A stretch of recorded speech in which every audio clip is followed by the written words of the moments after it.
Astrology University. An advanced introduction to the complete astrological curriculum.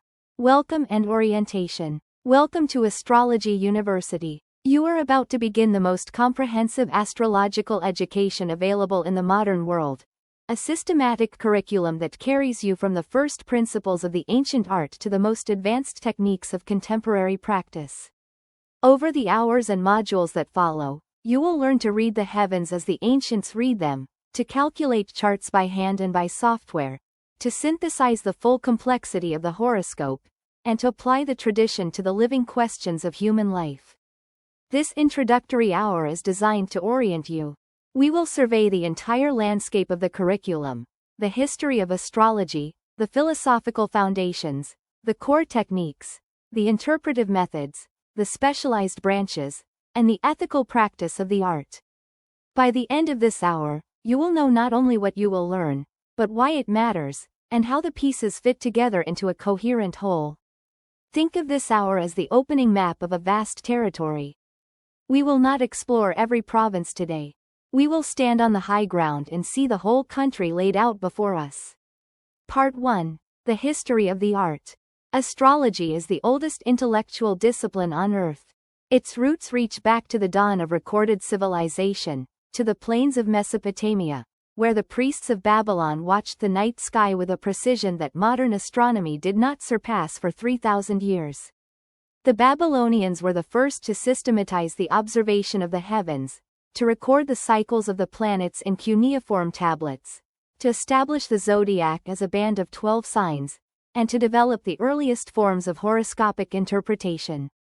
The Egyptians contributed the decans, the 36 star groups that divided the year into 10-day periods, and the concept of the stellar deities who watched over the hours of the night. The Egyptians oriented their temples to the rising of the stars, and their priests understood the heavens as the script of the divine.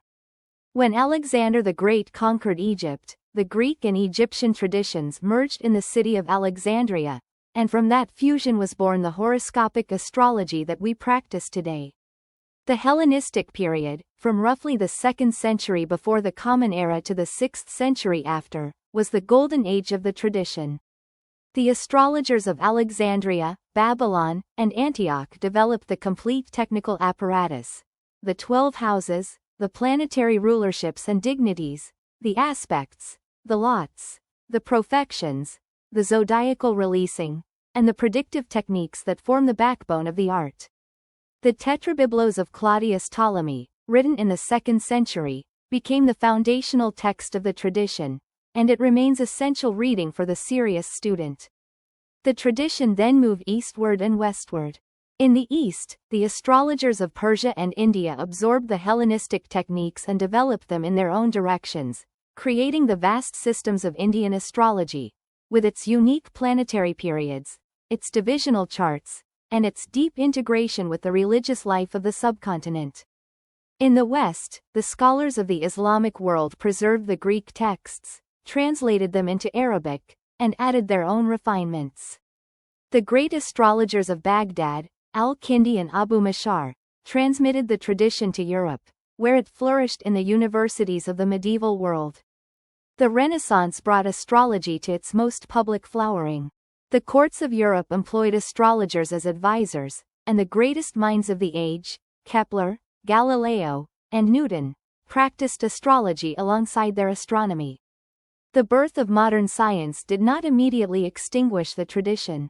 Kepler himself cast charts, and the astrological worldview informed the entire cosmology of the period.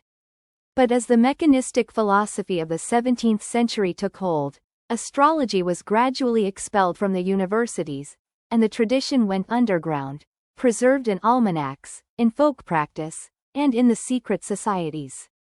The 20th century brought the revival. The discovery of the outer planets, Uranus, Neptune, and Pluto, expanded the symbolic vocabulary of the chart. The psychological astrology of Dane Rudhyar and the depth psychology of Carl Jung gave the tradition a new language, the language of archetypes and individuation. The computer revolution transformed the technical practice, freeing the astrologer from hours of calculation and opening the possibility of instant, accurate charts.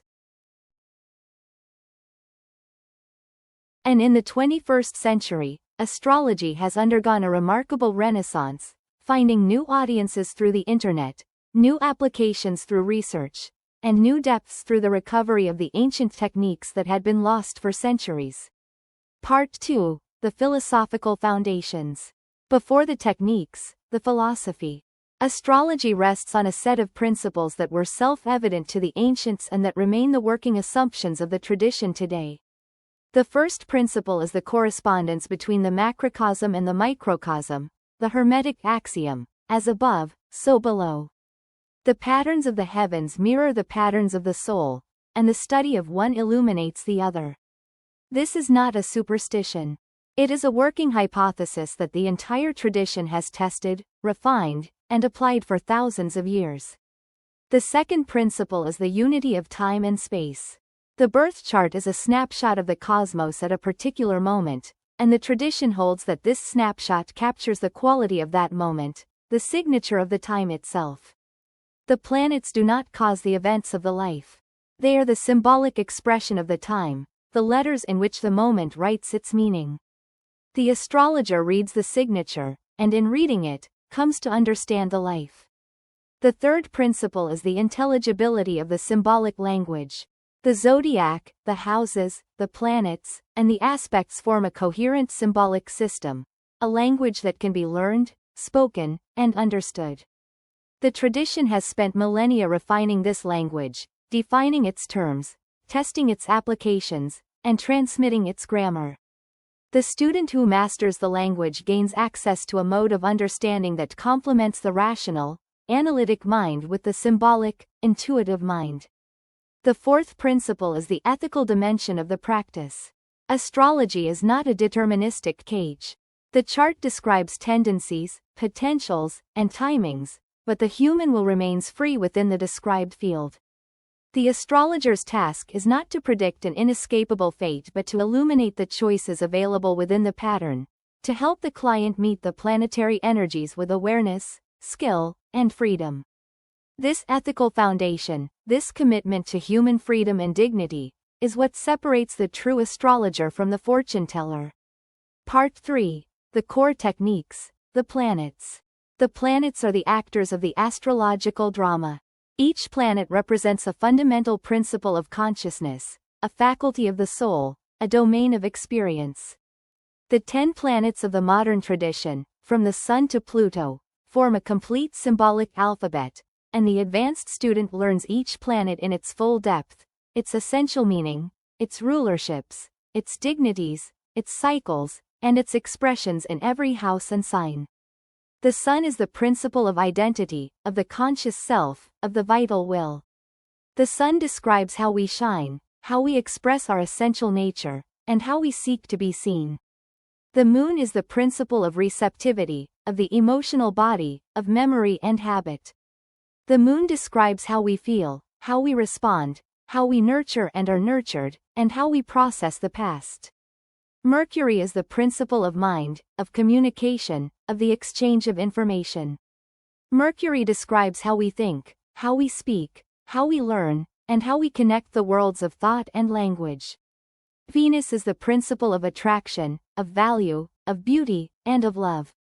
Venus describes what we desire, what we value, how we relate, and how we harmonize. Mars is the principle of desire, of action, of assertion, and of courage. Mars describes how we fight, how we pursue, how we assert our will, and how we meet resistance.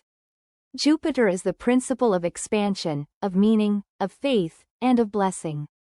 Jupiter describes where we are lucky, where we grow, where we seek understanding, and where we find the largesse of life.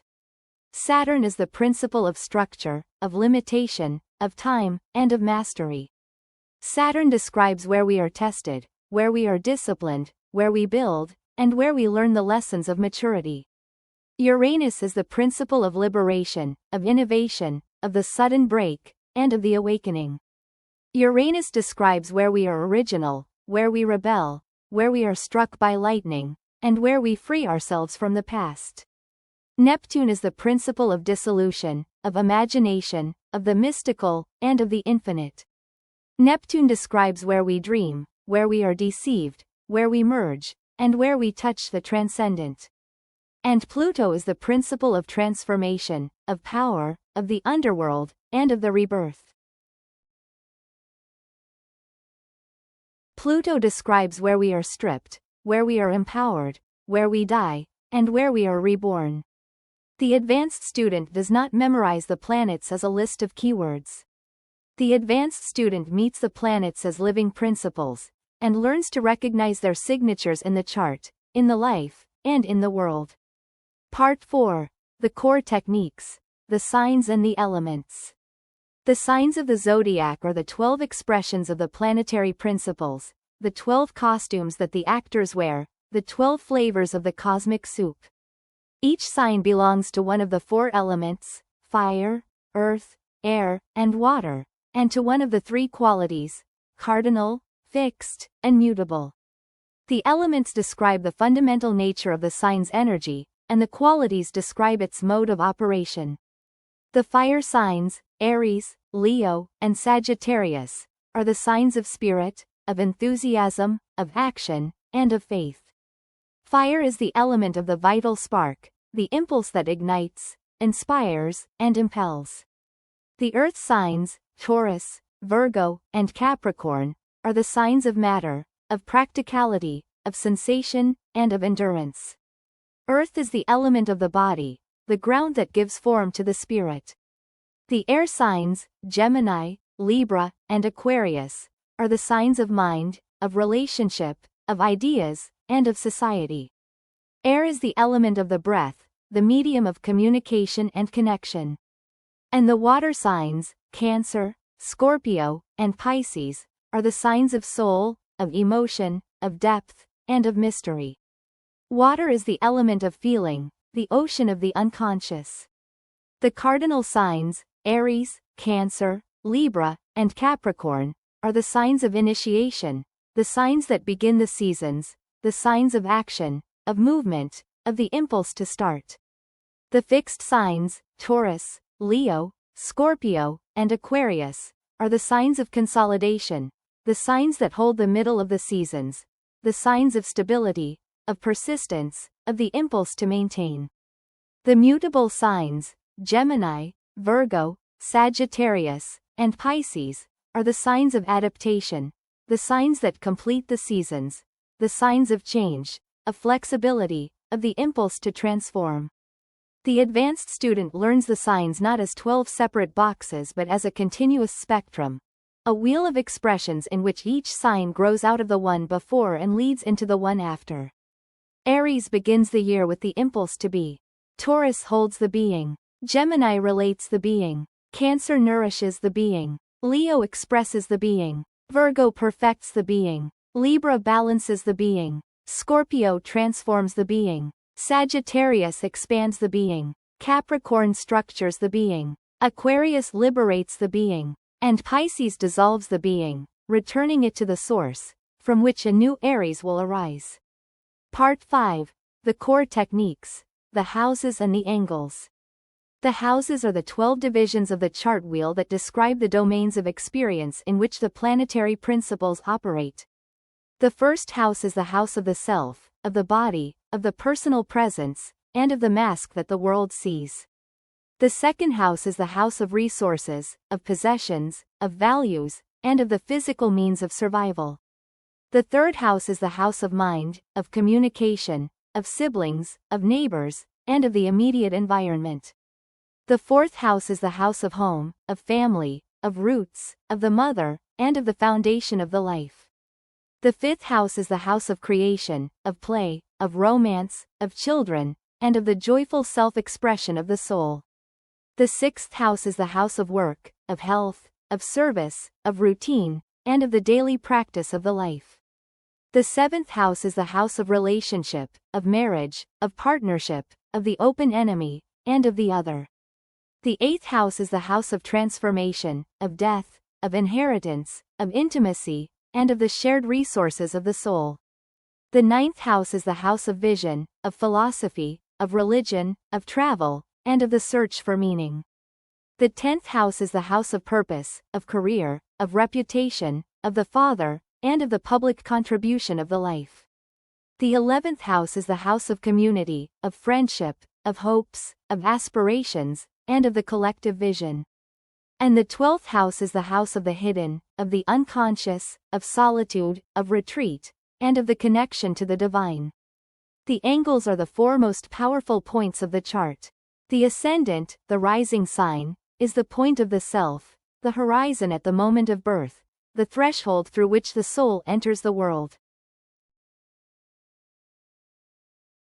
The midheaven, the culminating point, is the point of purpose, the highest point of the chart, the direction of the soul's public contribution. The descendant is the point of relationship, the horizon of the other, the threshold across which we meet the world. And the imam cheli is the point of the foundation, the deepest point of the chart, the root from which the life grows. Part 6. The core techniques, the aspects. The aspects are the angular relationships between the planets, the geometric conversations that describe how the planetary principles interact. The tradition has refined a precise vocabulary of aspects, each with its own quality, its own orb, and its own meaning. The conjunction, the meeting of two planets at the same degree, is the aspect of fusion, of the blending of the two principles into a single expression. The opposition, the meeting at 180 degrees, is the aspect of polarity, of the tension between two principles that must be balanced. The trine, the meeting at 120 degrees, is the aspect of harmony, of the natural flow between two principles that support each other. The square, the meeting at 90 degrees, is the aspect of friction, of the tension between two principles that must be reconciled through effort. The sextile, the meeting at 60 degrees, is the aspect of opportunity, of the helpful flow between two principles that must be consciously activated. The advanced student goes beyond the major aspects to the minor aspects and the derived configurations. The quincunx, the inconjunct at 150 degrees, is the aspect of adjustment, of the awkward gap between two principles that must be accommodated. The semi-sextile at 30 degrees and the semi-square at 45 degrees add further nuance to the interpretive palette. And the configurations, the grand trines, the T-squares, the grand crosses, the yods, and the stellums, describe the larger patterns that organize the entire chart. The grand trine, the triangle of three trines, describes the natural gift, the talent that flows effortlessly but may be taken for granted.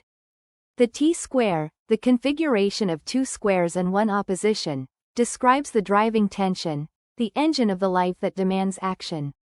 The yod, the configuration of two quincunxes to a common point, describes the finger of fate, the point of destiny that calls for adjustment.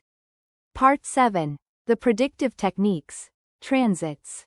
The chart describes the moment of birth, but the life unfolds in time, and the predictive techniques describe how the birth chart interacts with the moving heavens. The first and most essential predictive technique is the transit, the movement of the planets through the chart over time. The transits of the planets activate the natal chart, triggering the potentials that were written at the moment of birth. The fast planets, the Moon, Mercury, Venus, and the Sun, transit the chart in days and weeks, describing the weather of the life, the daily and weekly rhythms of mood, communication, relationship, and vitality. The Moon transits each sign in 2.5 days, each house in about 2.5 hours, and its transits to the natal planets mark the emotional rhythm of the days. The Sun transits each sign in a month, and its transits to the natal planets mark the annual rhythm of vitality and purpose.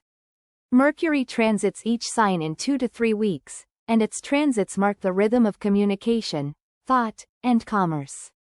Venus transits each sign in about a month, and its transits mark the rhythm of love, value, and beauty.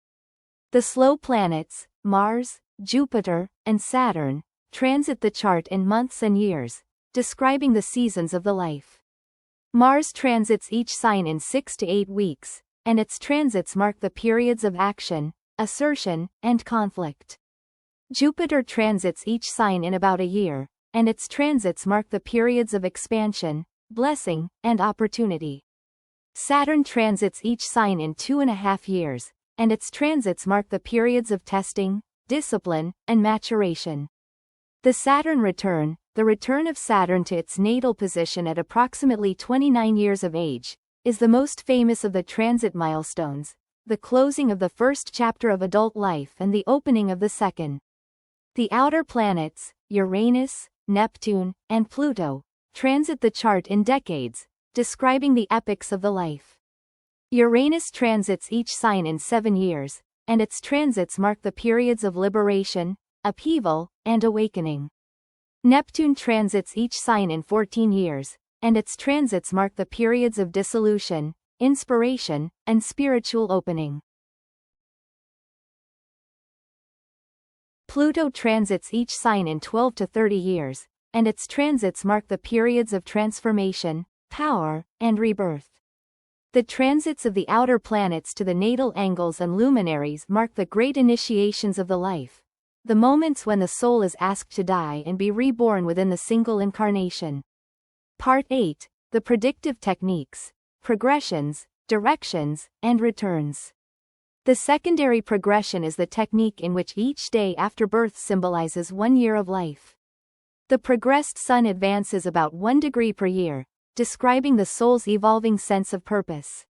The progressed moon advances about 13 degrees per month, completing its cycle of the chart in about 28 years, and describing the soul's evolving emotional landscape. The progressed angles shift as the birth time is progressed, and the progressed planets form aspects that unfold over the years of the life. The progressed chart adds depth and texture to the transit readings, describing the inner development that accompanies the outer events. The solar arc direction is the technique in which all points of the chart are advanced by the same number of degrees as the progressed sun. The solar arc directions are simple, powerful, and remarkably accurate, and they are the preferred technique of many modern astrologers. When a solar arc direction brings a planet to an exact angle with a natal point, the event described by that contact becomes possible, and the transits of the same period determine whether the possibility becomes actual. The returns are the charts cast for the moment when a moving planet returns to its natal position. The solar return, cast for the moment each year when the sun returns to its natal degree, describes the themes of the coming year. The lunar return, cast for the moment each month when the moon returns to its natal degree, describes the themes of the coming month. The Saturn return, the Uranus return, and the other planetary returns describe the longer cycles of maturation and transformation. The return charts are read in relation to the natal chart, and their houses describe the departments of the life that will be activated in the coming period. Part 9. The specialized branches. The curriculum of Astrology University includes the specialized branches that extend the core tradition into particular domains of application. Electional astrology is the art of choosing the auspicious moment, the technique of casting a chart for the beginning of an enterprise, a marriage, a journey, or a venture, so that the enterprise begins under favorable skies. Hari astrology is the art of answering questions, the technique of casting a chart for the moment a question is asked, and reading the chart as the answer. Mundane astrology is the astrology of the world, the technique of reading the charts of nations, cities, and historical epochs, and of understanding the cycles of collective life. Medical astrology is the astrology of the body, the ancient discipline that correlates the signs, houses, and planets with the parts and functions of the physical form, and that offers the physician and the healer a symbolic map of health and illness. Financial astrology is the astrology of the markets, the modern application of the tradition to the cycles of commerce, investment, and economic life. Relationship astrology, the astrology of synastry and composite charts, reads the charts of two people to understand the dynamics of their bond, its gifts, its challenges, and its lessons. And evolutionary astrology reads the chart as the map of the soul's evolution, its past incarnations, its present purpose, and its future potential. Part 10. The practice of the art. The techniques are the grammar of the art, but the practice is its life. The advanced astrologer develops the interpretive synthesis, the ability to hold the entire chart in the mind at once, to see the patterns within patterns, and to articulate a reading that is specific, meaningful, and useful. The interpretation is not a mechanical decoding of the symbols. It is a conversation between the astrologer, the chart, and the client, a dialogue in which the chart speaks, the astrologer translates, and the client discovers. The ethical practice of astrology rests on a set of commitments that the tradition has refined over millennia. The astrologer commits to honesty, to speaking the truth as it is seen, without flattery and without fear. The astrologer commits to humility, to acknowledging the limits of the art, the uncertainty of the future, and the freedom of the client. The astrologer commits to service, to using the reading for the benefit of the client, to empowering the client's choices, and to supporting the client's growth. And the astrologer commits to the tradition, to the discipline of study, the refinement of technique, and the transmission of the knowledge to the next generation. The astrologer also develops the personal practice, the daily observation of the transits, the regular study of the texts, the continued casting of charts, the journaling of the interpretations, and the review of the predictions. The art is not learned once and held forever. It is a living practice, a discipline of attention, a way of seeing that deepens with every chart, every reading, and every year under the sky. The path ahead. You have now seen the whole country. You have seen the history of the tradition, from Babylon to the modern Renaissance. You have seen the philosophical foundations, the principles of correspondence, unity, intelligibility, and freedom. You have seen the core techniques, the planets, the signs, the houses, and the aspects. You have seen the predictive techniques, the transits, the progressions, the directions, and the returns. You have seen the specialized branches, the electional, the Hari, the mundane, the medical, the financial, the relational, and the evolutionary. And you have seen the practice of the art, the synthesis, the ethics, and the discipline. The road ahead is long and beautiful. In the modules that follow, you will learn each of these subjects in depth, through lessons, demonstrations, exercises, and applications. You will learn to cast charts by hand, to read them with fluency, and to speak the language of the heavens with confidence. You will learn the techniques of the ancients and the innovations of the moderns. You will learn to serve your clients with skill, honesty, and compassion. And you will learn to see the world through the eyes of the tradition, the eyes that see the pattern beneath the surface, the meaning within the moment, and the soul within the life. Welcome to Astrology University. The curriculum begins now. The sky is open above you, and the wisdom of the ages is waiting to be learned. Let us begin. Part 11. The houses in depth, house systems and the wheel. We have spoken of the 12 houses as if they were self-evident divisions of the chart, and for the purposes of introduction they are. But the advanced student must understand that the houses are not given by nature. They are constructed, and the tradition has developed several systems for their construction, each with its own logic, its own history, and its own advocates. The study of house systems is one of the first marks of the serious astrologer, for the choice of house system can change the reading of a chart profoundly, moving planets from one house to another and altering the entire emphasis of the interpretation. The oldest and simplest system is the whole sign house system, in which each house is exactly one sign long, and the ascendant sign becomes the entire first house. In whole sign houses, a planet anywhere in the sign of the ascendant is in the first house, and the house cusps are simply the sign boundaries. This system is the one used by the Hellenistic astrologers of the Golden Age, and it has been recovered in modern times by the revival of ancient astrology. Its great virtues are simplicity, consistency, and fidelity to the oldest stratum of the tradition. Its great limitation is that it does not correspond to the actual rising of the signs over the horizon at all latitudes, so that a planet near the horizon may fall at the very end of its whole sign house rather than in the first house. The quadrant house systems, by contrast, divide the chart into 12 houses based on the 4 angles, the ascendant, the midheaven, the descendant, and the imam cheli, and the houses between the angles are of unequal size.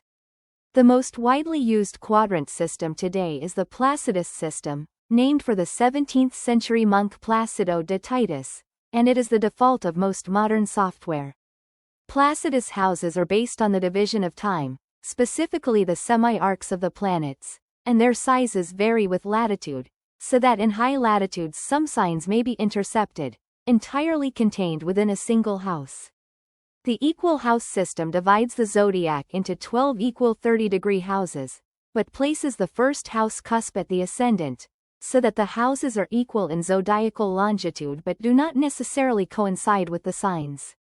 The Alcobitius system, favored by many traditional astrologers, divides the diurnal and nocturnal semi-arcs of the ascendant degree into 3 parts each. The Regiomontanus system, used by the medieval astrologers of Europe, divides the celestial equator into 12 equal arcs. And the Koch system, popular in the 20th century, is another time-based division favored in German astrology. Which system should the student use? The honest answer is that the advanced astrologer learns several, understands the logic of each, and chooses according to the tradition being practiced and the question being asked. The traditional astrologer working with Hellenistic or medieval techniques will generally prefer whole sign houses, because the ancient techniques, the profections, the zodiacal releasing, and the house-based lots, were developed for whole sign houses and behave most coherently in them. The modern astrologer working with psychological interpretation and modern transits will generally prefer a quadrant system, Placidus or equal, because the quadrant systems place the emphasis on the angles and the actual sky. The student should also master the concept of the derived house, the technique of turning the chart to answer questions about specific relationships. To examine the career of a spouse, count from the 7th house as a new first house, and read the 10th from there. To examine the children of a sibling, count from the 3rd house as a new first house, and read the 5th from there. The derived houses are the grammar of the Ha'ari and the mundane traditions, and they multiply the power of the chart enormously, allowing the astrologer to read the entire social and familial world from a single wheel. And the student must master the house rulers, the planets that rule the signs on the cusps of the houses. In whole sign astrology, the ruler of the sign on a house cusp is the ruler of that house, and its placement in the chart describes where the affairs of that house are enacted. The ruler of the first house, the chart ruler, is the most important planet in the chart after the luminaries, and its sign, house, and aspects describe the entire posture of the life. The ruler of the 10th house describes the career, the ruler of the 7th the partner, and so on. The dispositor chain, the sequence of rulers from planet to planet, reveals the deeper structure of the chart, the hierarchy of principles that organizes the life, and the advanced student reads the dispositorship as the skeleton beneath the flesh of the interpretation. Part 12, The Art of Synthesis, Reading the Whole Chart. The techniques are the vocabulary, but the interpretation is the poem.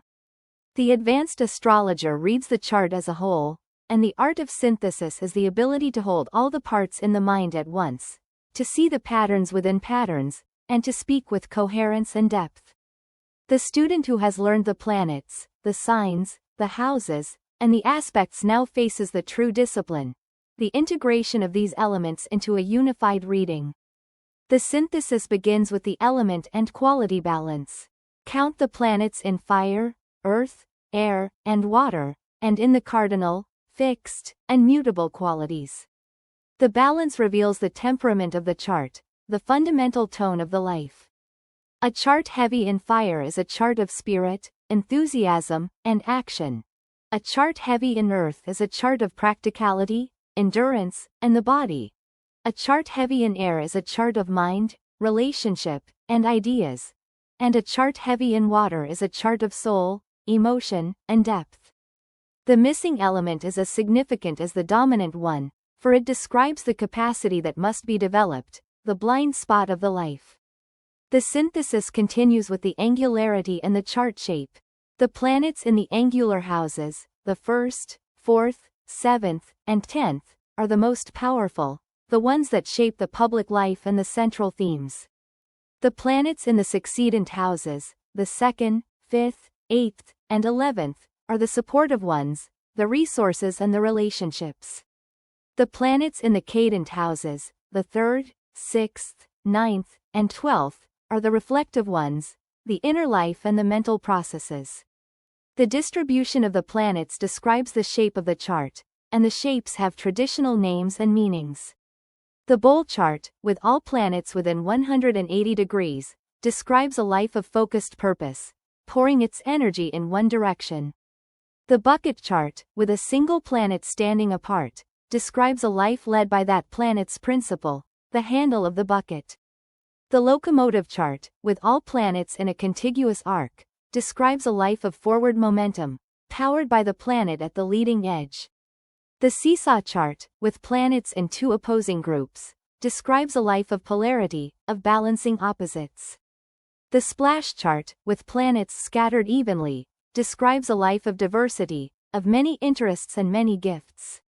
And the bundle chart, with all planets within a small arc, describes a life of intense concentration, of one great theme.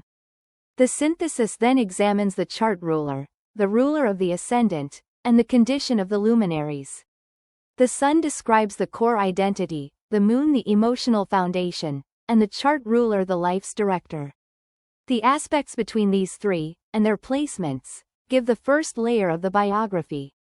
The strongest aspect in the chart, the one with the tightest orb, is often the theme of the life, the drumbeat beneath the melody. The stelliums, the groupings of 3 or more planets, mark the areas of concentrated power, and the configurations, the grand trines, the T-squares, and the yods, mark the larger architecture. The final step of the synthesis is the translation of the symbols into human language. The advanced astrologer does not recite keywords.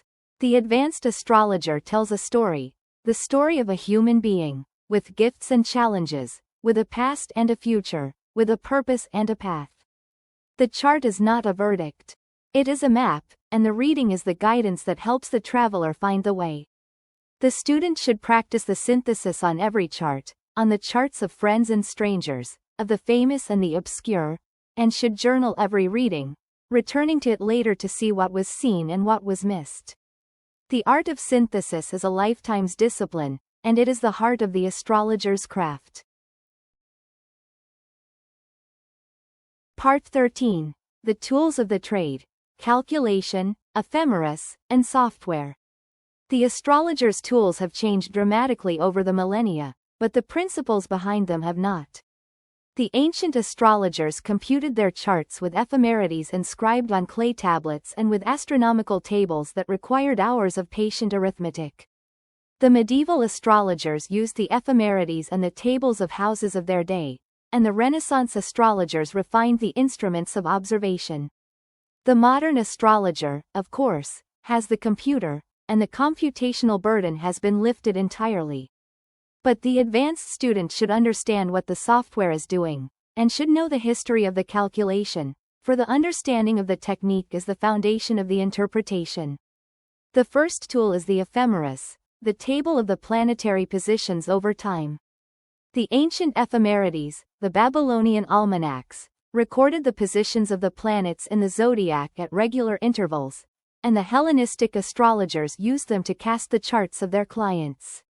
The modern ephemerides, the American ephemeris, the Swiss ephemeris, and the tables of the great observatories, provide the positions of the planets, the nodes, the fixed stars, and the asteroids to the arcsecond, for any date and time. The student should learn to read the ephemeris, to find the position of a planet on a given date, to interpolate the positions for a given time, and to understand the columns of data. Even in the age of software, the ability to read the ephemeris is the mark of the astrologer who understands the craft.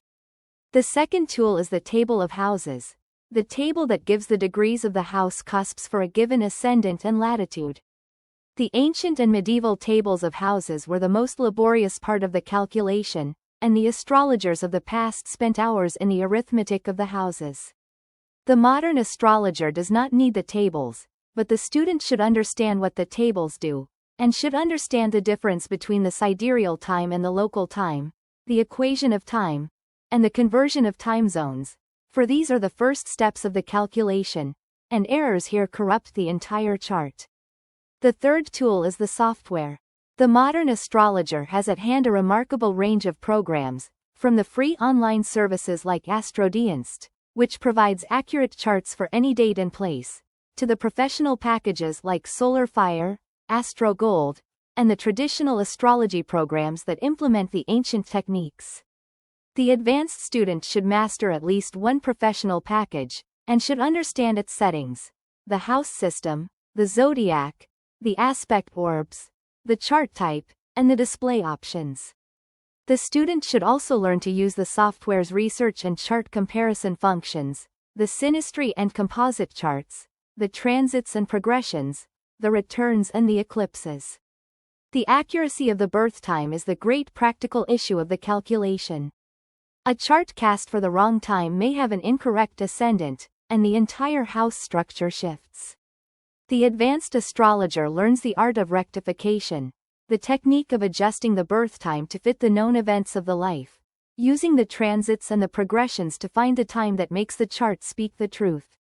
The rectification is one of the most demanding techniques of the practice, requiring patience, precision, and a deep knowledge of the predictive methods, and it is the first thing the professional astrologer must do when the birth time is uncertain. The student should also understand the two zodiacs, the tropical and the sidereal. The tropical zodiac is measured from the vernal equinox, and it is the zodiac of the Western tradition, of Ptolemy, of the medieval astrologers, and of the modern psychological astrology. The sidereal zodiac is measured from the fixed stars, and it is the zodiac of the Indian tradition, of the Vedic astrologers, and of those who follow the ancient Babylonian sidereal measure. The two zodiacs are offset by approximately 24 degrees today, and the choice between them is one of the great debates of the tradition. The advanced student should understand both, should be able to calculate in both, and should understand the philosophical assumptions that underlie each. Part 14. The Study Roadmap. From Beginner to Master. The curriculum of Astrology University is a journey, and the student who wishes to master the art should know the road ahead. The roadmap is not a list of courses to be checked off. It is a discipline of study, practice, and integration that unfolds over years, and it is best approached in stages, each stage building on the last. The first stage is the foundation, the mastery of the basic language. The student learns the 10 planets, the 12 signs, the 12 houses, and the major aspects, and learns to speak the language with fluency. The foundation stage is the stage of memorization and pattern recognition, and it is best practiced by casting charts, hundreds of charts, and reading them aloud, naming the elements, the rulers, the balances, and the configurations. The student at the foundation stage should also begin the study of the history, reading the tetrabiblos of Ptolemy, the works of the Hellenistic astrologers, and the classical texts of the tradition, to understand where the techniques come from and why they were developed. The second stage is the technique, the mastery of the predictive methods. The student learns the transits, the progressions, the directions, and the returns, and learns to time the events of the life. The technique stage is the stage of verification, and it is best practiced by the journal, the disciplined record of the transits and the events, the predictions made and the predictions fulfilled. The student at the technique stage should also begin the study of the specialties, the electional, the Hari, the mundane, and the relational, choosing the branches that call to the student's own gifts. The third stage is the synthesis, the mastery of the whole chart. The student learns to integrate the elements into a coherent reading, to move beyond the keywords and into the story, and to speak with confidence and depth. The synthesis stage is the stage of the practice, and it is best practiced with clients, with the supervision of a mentor, and with the constant review of the readings. The student at the synthesis stage should also develop the ethical discipline, the commitment to honesty, humility, service, and the tradition, and should begin to teach, for the teacher learns more than the student. The fourth stage is the mastery, the stage that has no end. The master astrologer continues to study, to practice, and to refine, for the art is inexhaustible. The master studies the new research, the recovered ancient techniques, the developments in the allied fields of psychology, mythology, and astronomy. The master teaches, writes, and serves, and transmits the tradition to the next generation. And the master continues to cast charts, to read the sky, and to wonder, for the wonder is the beginning and the end of the art. The student should also assemble the library, the essential texts of the tradition.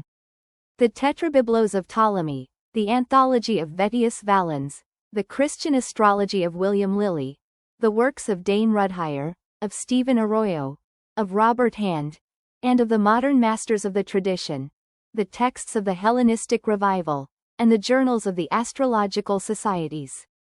The library is the astrologer's companion, and the student who reads deeply, and rereads, will find that the texts reveal new depths at every stage of the journey. Part 15. Frequently asked questions and common misconceptions. The serious student will encounter the objections, the questions, and the misconceptions that surround the art, and the advanced astrologer should be able to answer them with clarity and confidence. Let us address the most common ones directly. Is astrology a science? The honest answer is that astrology is not a science in the modern sense, and it does not claim to be. It is a symbolic language, a system of meaning, a mode of understanding that complements the scientific worldview rather than competing with it. The astrologer who claims scientific proof for the art is overreaching, and the skeptic who demands scientific proof is asking the wrong question. The value of astrology lies in its coherence, its depth, and its usefulness, not in its measurability. Does the precession of the equinoxes invalidate astrology? The precession, the slow shift of the equinoxes against the fixed stars, changes the relationship between the tropical and the sidereal zodiacs, but it does not invalidate the art. The tropical zodiac is anchored to the seasons, and the seasons do not precess. The sidereal zodiac is anchored to the stars, and the stars remain. Both systems are internally coherent, and the choice between them is a choice of framework, not a matter of truth and falsehood. Do the planets cause the events of the life? The tradition holds that they do not. The planets are the symbolic expression of the time, the letters in which the moment writes its meaning, not the physical causes of the events. The skeptic who looks for gravitational or electromagnetic mechanisms is looking in the wrong direction. The correspondence is symbolic, not physical, and the understanding of the correspondence is the beginning of the astrological mind. Is astrology fatalistic? The tradition holds that the chart describes tendencies, potentials, and timings, but that the human will remains free within the described field. The stars incline, they do not compel. The advanced astrologer reads the chart not as a sentence but as a map, and the client remains the author of the life. The ethical astrologer is committed to this freedom, and the fatalistic reading is a corruption of the art. Why do twins have different charts and different lives? The twins born minutes apart have nearly identical charts, but the charts are not identical, for the ascendant moves, the moon moves, and the transits move, and the small differences compound over a lifetime. And the chart is not the whole of the life. The soul that inhabits the chart brings its own nature, its own choices, and its own timing, and the same chart can be lived in many ways. The chart is the field, not the play. Is astrology a form of the Barnum effect? The Barnum effect, the tendency to accept vague, general statements as personally meaningful, is a real psychological phenomenon, and the astrologer should know it well, for it is the mechanism of the charlatan. But the advanced astrologer does not speak in vague generalities. The advanced astrologer speaks in specifics, the sign and house and aspect of the actual chart, and the reading is verifiable in the details.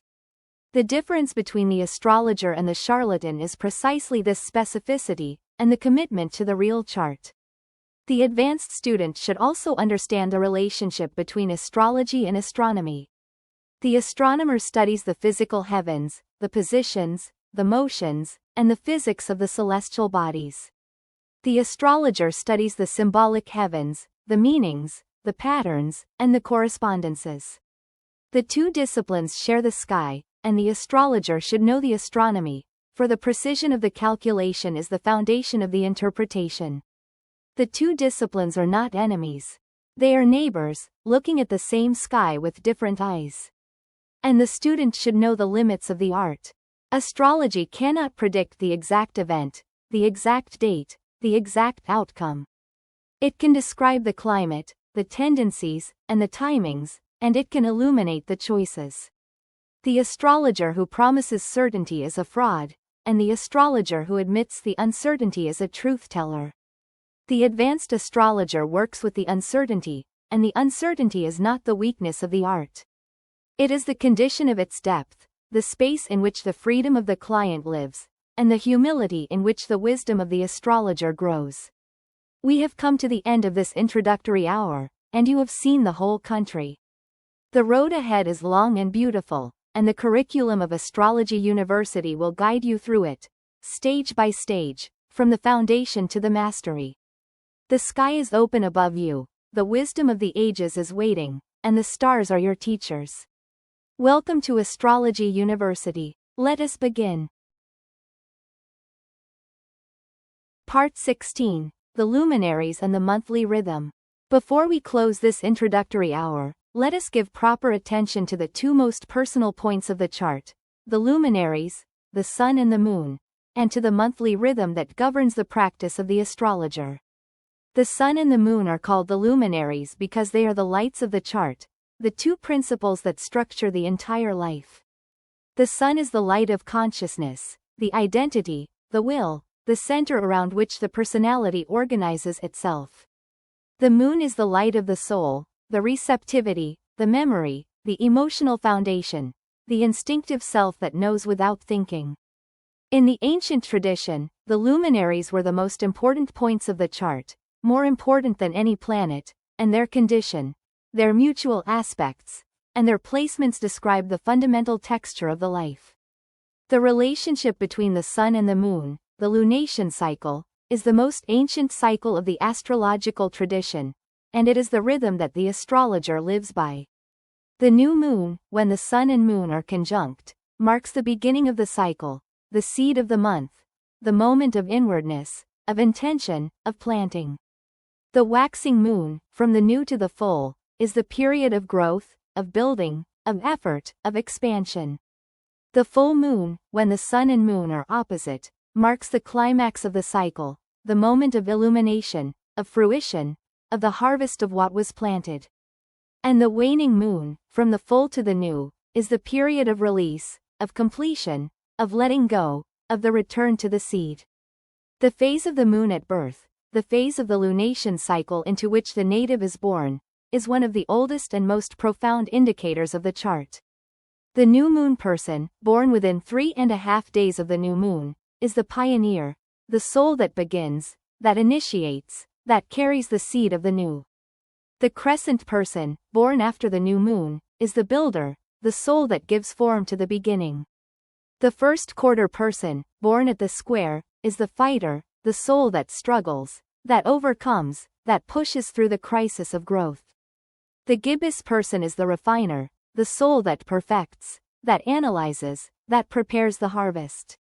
The full moon person, born within 3.5 days of the full moon, is the illuminator, the soul that is divided between the self and the other, that seeks the balance of the light, that carries the tension of the opposites. The disseminating person is the teacher, the soul that shares the harvest, that transmits the light. The last quarter person is the transformer, the soul that releases, that purifies, that completes the cycle. And the balsamic person, born at the dark of the moon, is the seer, the soul that carries the wisdom of the completed cycle, that prepares the next beginning, that dwells at the threshold. The lunar cycle is also the calendar of the astrological practice. The astrologer who works with the moon's phases aligns the work with the rhythm. The new moon for beginnings, for planting the intentions, for casting the charts of new enterprises, the first quarter for the effort, for the work of the growth, the full moon for the illumination, for the reading of the harvest, for the moments of insight, and the last quarter for the release, for the completion, for the letting go. The eclipses, the new moons and full moons that fall on the nodes, are the great punctuation marks of the lunar calendar. The moments when the cycle is intensified, when the seeds planted years ago come to harvest, and when the directions of the life are set. The sun's cycle, the solar year, is the larger rhythm, the cycle of the 4 seasons, the cardinal points of the equinoxes and the solstices. The vernal equinox, the moment the sun enters Aries, is the astrological new year, the beginning of the cycle of the zodiac, the moment of the planting of the year. The summer solstice, the sun's entry into Cancer, is the zenith of the light, the moment of the fullness of the life. The autumnal equinox, the sun's entry into Libra, is the balance of the light and the dark, the moment of the harvest and of the judgment. And the winter solstice, the sun's entry into Capricorn, is the nadir of the light, the moment of the return, the birth of the new sun, the promise of the light's rebirth. The solar return, the chart cast for the moment the sun returns to its natal degree, is the chart of the year, the map of the 12 months that follow, and it is one of the most important charts of the practice. The advanced astrologer lives by the rhythm of the luminaries, by the lunar cycle and the solar year, by the returns and the eclipses, by the phases and the seasons. The practice is not an intellectual exercise. It is a way of life, a way of seeing, a way of being in time, in rhythm with the heavens. The student who begins this path will find that the sky becomes a companion, that the phases of the moon mark the texture of the days, and that the return of the seasons marks the turning of the soul.